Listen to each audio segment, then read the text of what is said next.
Shalom Bapak Ibu dikasih Tuhan. Shalom. Saya pribadi Derman P. Nababan, istri saya juga dan kedua orang anak kami Tiffany dan Kevin menyampaikan selamat Hari Raya Paskah kepada kita semuanya. Bapak Ibu dan Saudara yang dikasih oleh Tuhan, saya bersyukur dan berbahagia diizinkan oleh Bapak Gembala kita untuk menyampaikan kebenaran firman Tuhan. Saya menyapa Bapak Ibu yang mungkin hadir secara online, yang juga menyaksikan siaran melalui radio 107.7 FM dan juga melalui channel YouTube GB Tarutung Kota. Bapak Ibu, saya juga bersyukur sepanjang hari ini 3 kali kita ibadah, bahwa ibadah dilayani oleh generasi muda, generasi Jeremia. Mereka semua ambil peran di tempat ini, mulai dari penari, worship leader, demikian juga singers, para pemusik, demikian juga pendoa syafaat, bahkan pembaca pengumuman, semua dilayani oleh generasi muda. Saya bersyukur karena gereja ini menangkap visi Tuhan bagi gereja kita, gereja Bethel di Indonesia, bahwa hari-hari ini kebangkitan generasi Jeremia. Mungkin Anda tidak tahu bahwa 30 tahun yang lalu saya masih muda. Hari ini saya sudah berusia 50 tahun. Tapi 30 tahun yang lalu saya masih generasi muda. Saya melayani di gereja sama seperti adik-adik saya di tempat ini. Saya menjadi guru sekolah minggu. Saya menjadi koordinator departemen pemuda di gereja yang sangat kecil di kota Medan. Saya juga tidak tahu seperti apa masa depan saya pada waktu itu. Karena pada waktu itu saya belum memiliki pekerjaan yang tetap. Tapi puji Tuhan kalau hari ini saya dipromosikan oleh Tuhan menjadi ketua pengadilan negeri di kota Pematang Siantar. Itu adalah anugerah daripada Tuhan. Maka saya terlalu yakin dan percaya bahwa generasi muda yang Anda ambil bagian di dalam altar Tuhan di tempat ini, yakin dan percayalah bahwa masa depanmu sungguh dijamin oleh Tuhan. Masa depanmu diberkati oleh Tuhan. Engkau menjadi pemimpin-pemimpin yang bijaksana, generasi-generasi yang bijaksana, menjadi generasi-generasi Jeremia, menjadi generasi-generasi Joshua pada hari-hari yang akan datang. Engkau menjadi seorang bupati, engkau menjadi seorang kepala dinas, menjadi seorang kapolres, menjadi kajari, menjadi apapun itu Tuhan akan berikan dalam kehidupanmu. Yakini kebenaran firman Tuhan bahwa Tuhan akan mempromosikan kehidupanmu. Tuhan akan mengangkat kehidupanmu. Maju terus, layanilah Tuhan. Amin. Terima kasih untuk adik-adikku semua. Bapak Ibu saudara dikasih oleh Tuhan, saya akan berbicara tentang kasih yang menyelamatkan, kasih yang membebaskan. Saudara, apa sih perbedaan antara menyukai atau to like dengan mengasihi atau to love? Orang yang menyukai, dia menyukai seseorang karena menginginkan pribadinya yang menarik, karena pribadinya baik, karena pribadinya ganteng ataupun cantik. Dan juga orang yang menyukai cenderung menjadi pengamat. Dan yang terakhir, orang yang menyukai dia akan selalu berpikir, apa yang dapat kau berikan kepada saya? Apakah kesenangan, apakah keindahan? Itulah orang yang menyukai. Tetapi berbeda, orang yang mengasihi, maka dia akan selalu memberikan diri untuk seseorang. Demikian juga dia menjadi pelaku, bukan pengamat. Dan yang terakhir, apa yang dapat aku berikan kepada kamu, itulah mengasihi. Karena itu buat generasi muda, ketika engkau menginginkan jodoh, carilah orang, temukanlah orang bukan yang menyukaimu, tapi orang yang mengasihimu, orang yang siap sedia berkorban untuk kamu. Baik waktu, tenaga, apapun itu juga dia berkorban untuk kamu. Jangan salah mencari, jangan cari orang yang menyukaimu, tapi temukanlah orang yang bisa mengasihimu. Amin. Generasi muda, firman Tuhan di dalam Yohanes 3 ayat 16, karena begitu besar kasih Allah akan dunia ini, sehingga ia telah mengaruniakan anaknya yang tunggal, supaya setiap orang yang percaya kepadanya tidak binasa, melainkan beroleh hidup yang kekal. Saudara, firman Tuhan ini disampaikan oleh Tuhan Yesus kepada Nikodemus. Bapak Ibu, Nikodemus ini adalah seorang Farisi dari golongan Sanhedrin. Dia adalah pejabat tinggi dan dia adalah orang kaya. Pada waktu itu dikisahkan dia datang pada malam hari. Mengapa malam hari? Untuk menghindari publikasi dari orang banyak. Karena dia seorang pejabat tinggi, seorang yang terhormat. Dan dia juga membawa 50 kati campuran minyak mur dan minyak gaharu. Bapak Ibu, minyak gaharu itu 1 kilogram itu bisa sampai 100 juta. 1 kati itu sama dengan setengah kilogram. Kalau 50 kati artinya 25 kilogram kali 100 juta, lebih kurang 2,5 miliar. Dia berkata kepada Tuhan Yesus, "Guru, apa yang aku harus lakukan supaya aku masuk dalam kerajaan surga?" Yesus berkata kepadanya, "Engkau harus dilahirkan kembali." Kemudian Nikodemus berkata, "Bagaimana mungkin aku masuk ke dalam rahim ibuku untuk dilahirkan kembali?" Yesus berkata kepadanya, engkau harus dilahirkan dari air dan roh. Dan selanjutnya Yesus berkata, karena begitu besar kasih Allah akan dunia ini, sehingga ia telah mengaruniakan anaknya yang tunggal, supaya setiap orang yang percaya kepadanya tidak binasa, melainkan beroleh hidup yang kekal. Bapak Yesus kasih Tuhan, ketika Nikodemus mendengarkan itu, maka dia percaya kepada Tuhan Yesus dan menjadi murid Tuhan Yesus. Tetapi dia tetap duduk di dalam golongan Sanhedrin. Bapak Ibu sekasih Tuhan, bukti kasih Allah kepada dunia, kepada kita Bapak Ibu. Yang pertama, Allah sendiri rela menjadi manusia. Saudara, Yesus yang adalah Tuhan dan Raja, dia meninggalkan tahta singgasana. Dia rela turun ke dalam dunia ini, mengambil rupa seorang hamba dan menjadi sama dengan manusia. Bapak Ibu, manusia lebih senang untuk naik daripada turun. Bapak Ibu, kalau Anda hidup di kota, hidup berkecukupan, tiba-tiba karena usahanya bangkrut, maka harus tinggal di desa, harus bertani, harus menanam cabai, harus menanam tomat, maka itu adalah suatu penurunan dan merupakan penderitaan. Demikian juga jika Anda terlalu suka promosi untuk naik, tapi ketika suatu saat diturunkan, maka itu juga adalah penurunan. Bapak Ibu, bukan hanya itu yang dialami oleh Tuhan Yesus. Dia adalah raja di atas segala raja. Dia tinggalkan tahta singgasana dan dia turun ke dalam dunia dan menjadi sama dengan manusia. Pertanyaannya, mengapa Tuhan Yesus harus turun ke dalam dunia? Karena firman Tuhan di dalam Roma 3 ayat 23. Karena semua orang telah berbuat dosa dan telah kehilangan kemuliaan Allah. Alasannya mengapa Yesus datang ke dalam dunia ini karena kita semua kehilangan kemuliaan Allah dan kita telah berdosa. Dan Roma 6 ayat 23 berkata, sebab upah dosa adalah maut, kehidupan yang susah, tetapi kasih karunia Allah ialah hidup yang kekal dalam Kristus Yesus Tuhan kita.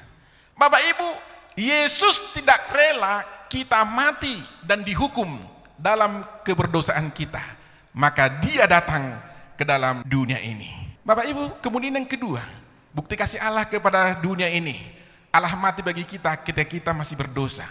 Kalau Yesus mau mati bagi orang baik, Yesus mati bagi orang suci. Kalau Yesus mati bagi orang yang mengasihi dia, sebenarnya itu tetap kasih. Tetapi Yesus mati bukan karena kita baik, bukan karena kita suci, bukan karena kita benar, karena kita berdosa, karena kita yang seharusnya dihukum mati, maka dia gantikan peran kita tergantung di kayu salib.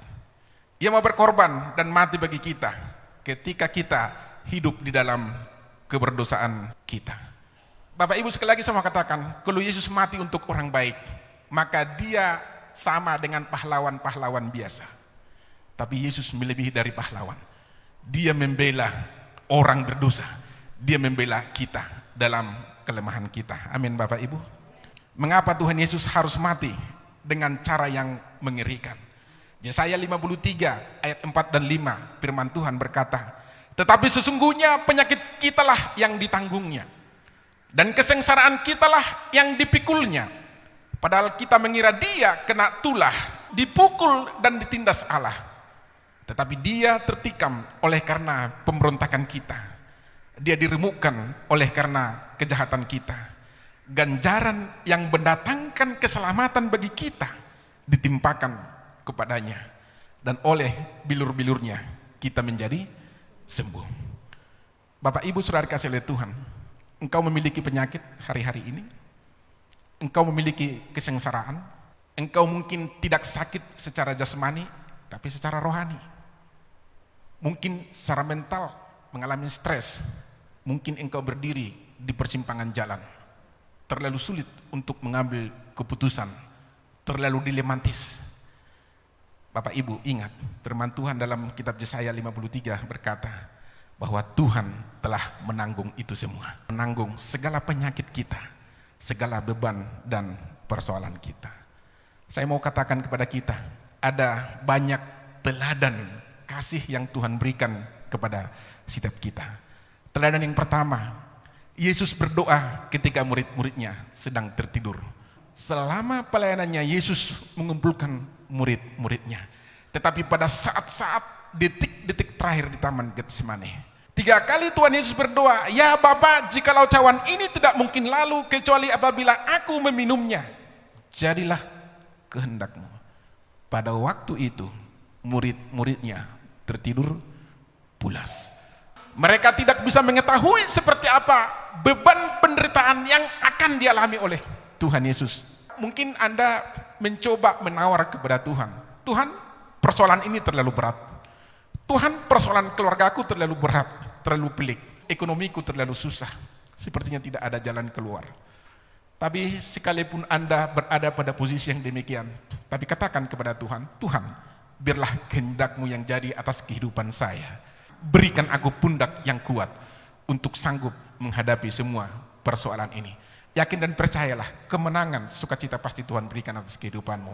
Kemudian yang kedua, teladan kasih yang Tuhan berikan dalam kehidupan kita. Ketika Yesus ditangkap, dia ditangkap, diludahi, ditinju, dan mukanya juga dipukul Bapak Ibu. Tetapi dia tidak membalas. Karena dia juga pernah berkata dalam Lukas 6 ayat 27 dan seterusnya, kasihilah musuhmu.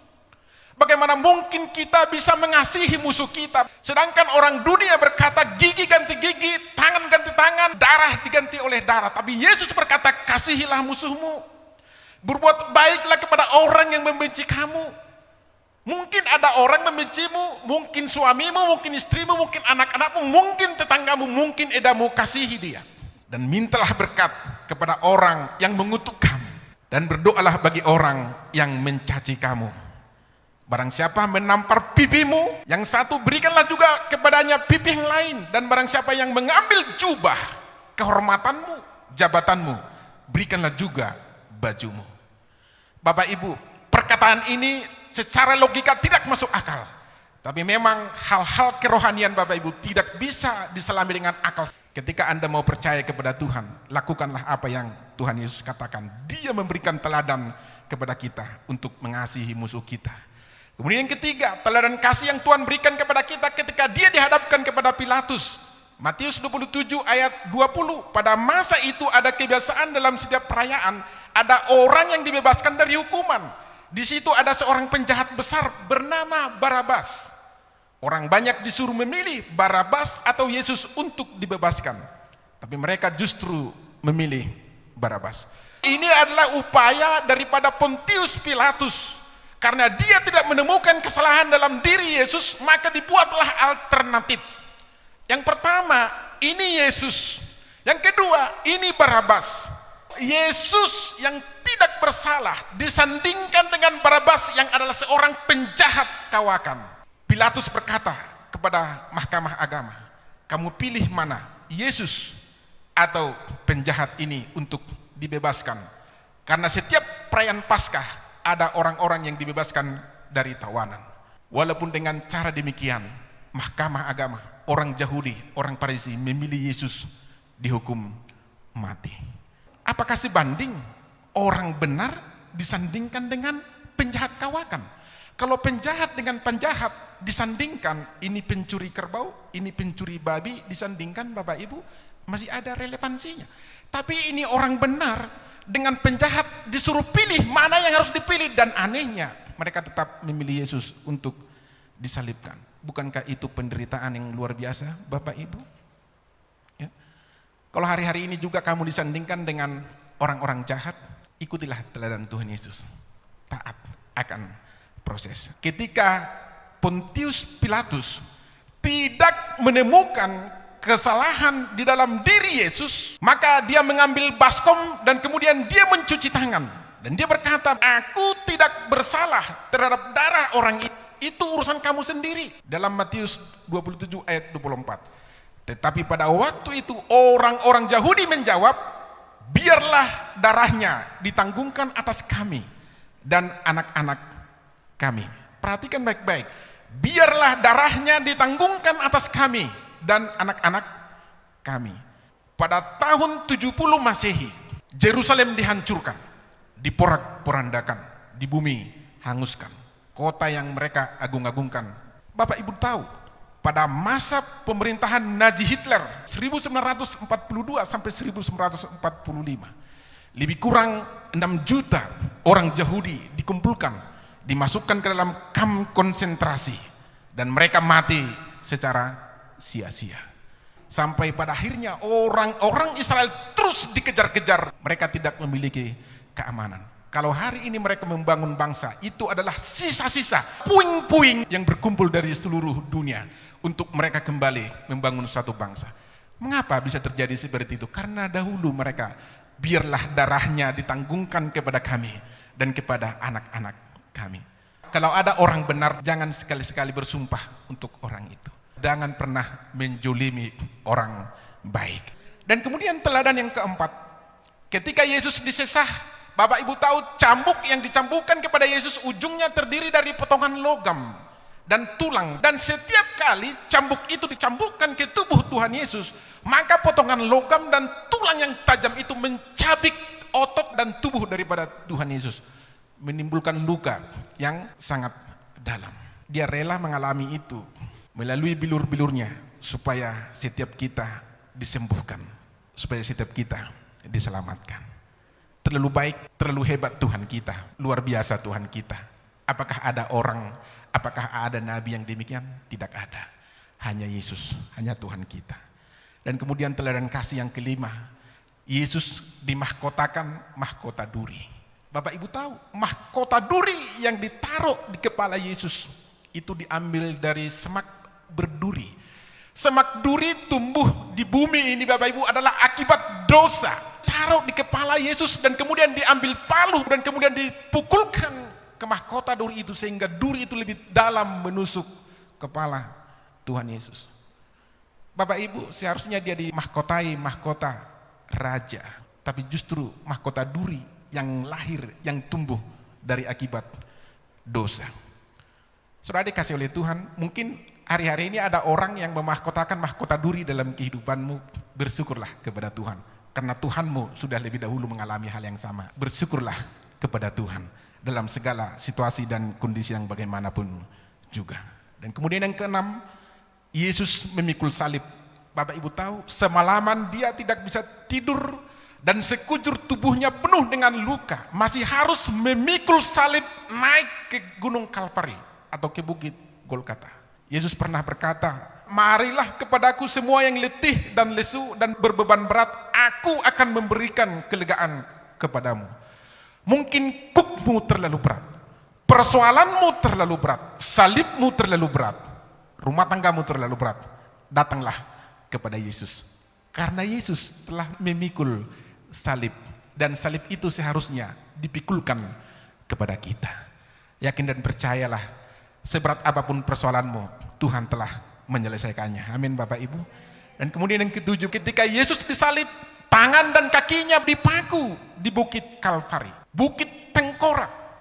Kebiasaan Roma pada waktu itu, penjahat yang dihukum gantung, mayatnya dibiarkan sampai membusuk dan dimakan oleh burung-burung. Kemudian Bapak Ibu, hukuman itu dipertontonkan kepada publik.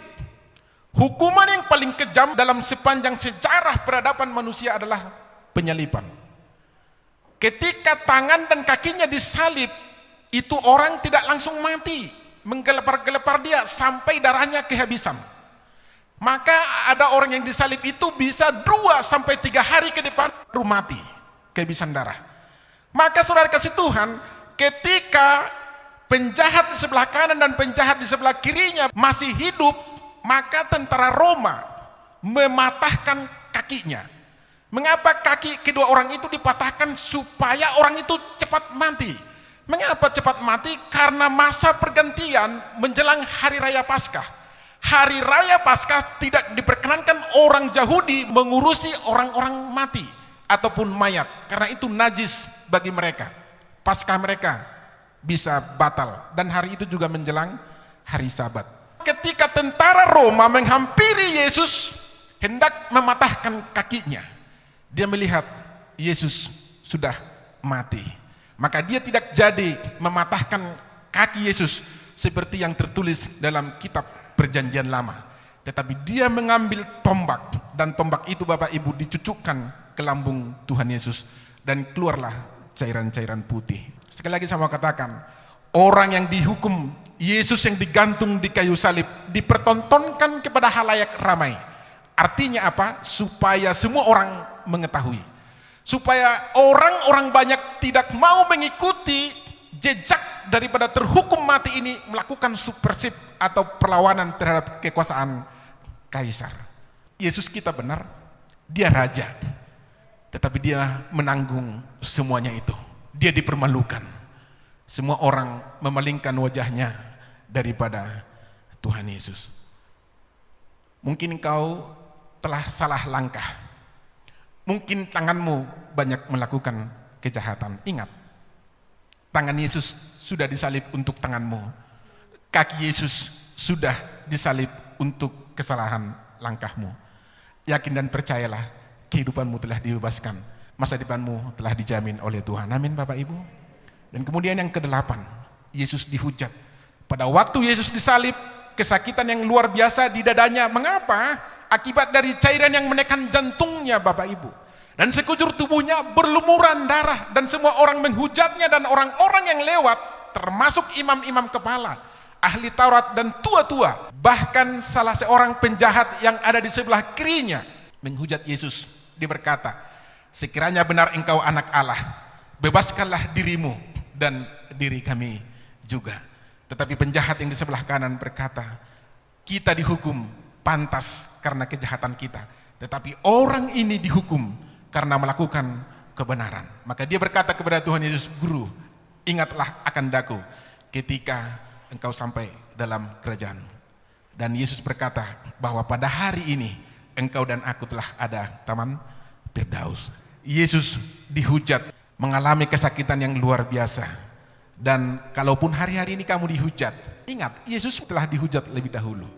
Tuhanmu telah dihujat lebih dahulu. Dan yang terakhir, Yesus sepertinya terpisah dari Bapa. Dia berkata dalam Matius 27 ayat 46, Eli, Eli lama sabachthani. Yang artinya, Allahku, Allahku, mengapa engkau meninggalkan aku? Pada waktu ditinggal Bapa, Yesus sedang menanggung dosa seisi dunia, tertuju dan tertimpa kepadanya. Sehingga mukanya begitu buruk, dan sepertinya Bapa memalingkan wajahnya dari dia. Di sini Tuhan Yesus menggantikan orang-orang berdosa, menggantikan Bapak Ibu dan saya tergantung di kayu salib. Kalau hari-hari ini orang yang mungkin engkau harapkan, orang yang paling terdekat dengan engkau meninggalkanmu, orang yang seharusnya melindungimu mengecewakanmu, orang yang seharusnya memberikan perlindungan, menjagai kamu meninggalkanmu. Ingat, Tuhan tidak akan meninggalkanmu. Yesus kita tidak akan meninggalkan kita. Dia menjamin masa depan kita. Yesus telah menyelesaikannya. Dengan suara nyaring Tuhan Yesus berseru dan menyerahkan nyawanya. Sudah selesai. Dan ke dalam tanganmu kuserahkan nyawaku. Artinya apa? Yesus menyelesaikan semua akhir penderitaan dalam dunia ini. Menyelesaikan karya penebusan, hutang dosa kita dilunasi. Dan rencana keselamatan bagi kita ditegakkan oleh Tuhan. Dan benar, pada hari yang ketiga, Yesus bangkit. Dia yang pegang hari esok untuk masa depan kita. Firman Tuhan dalam 1 Korintus 15 ayat 3 dan 4, sebab yang sangat penting telah kusampaikan kepadamu, yaitu apa yang telah kuterima sendiri, ialah bahwa Kristus telah mati karena dosa-dosa kita, sesuai dengan kitab suci, bahwa ia telah dikuburkan, dan bahwa ia telah dibangkitkan pada hari yang ketiga, sesuai dengan kitab suci. Yesus bangkit, kita dibebaskan, kita dimerdekakan. Bebas dari kemiskinan jasmani dan rohani, bebas dari tawanan ketakutan dan sakit hati, kebencian dan kepahitan, bebas dari perbudakan dan penindasan dosa. Saya yakin dan percaya, suasana Paskah ini kita semuanya dimerdekakan. Kita bersyukur kepada Tuhan karena Tuhan kita telah bangkit, memberikan harapan, memberikan masa depan yang lebih baik